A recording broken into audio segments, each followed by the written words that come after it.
La chapelle Saint-Fiacre attire tous les passionnés de patrimoine et ainsi que les curieux.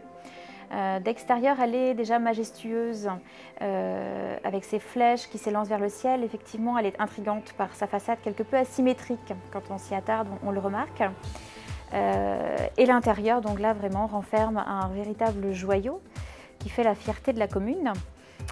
C'est le jubé, donc, qui est une véritable dentelle de bois. C'est ce qu'on peut lire très souvent, effectivement, lorsque l'on observe le détail d'ébénisterie si minutieux. Il a été réalisé par Olivier de Lorgan en 1480.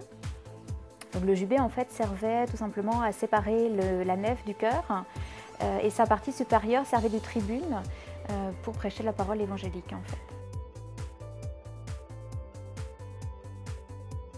Donc côté nef, donc là où on se tient quand on rentre dans la chapelle, le décor de la tribune présente essentiellement les mystères du Christ et les symboles de la foi en général. Notamment, on peut apercevoir très clairement la scène de la crucifixion, donc avec le Christ sur la croix, ainsi que ses deux larrons, donc le bon larron à sa gauche et le mauvais larron à sa droite, avec son visage un petit peu grimaçant. Au pied de la croix donc, se tiennent la Vierge Marie et Saint Jean. Et si l'on s'approche un petit peu, on devine également Adam et Ève et le péché originel, en dessous du mauvais larron. Et sur le retour de la tribune à l'extrême gauche, le mystère de l'Annonciation avec l'archange Gabriel.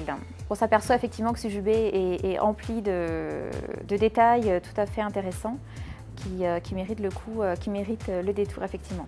Donc on peut apercevoir très clairement également l'orgueil, voilà, un des premiers péchés capitaux, à l'extrême gauche, représenté par un lutteur portant son trophée.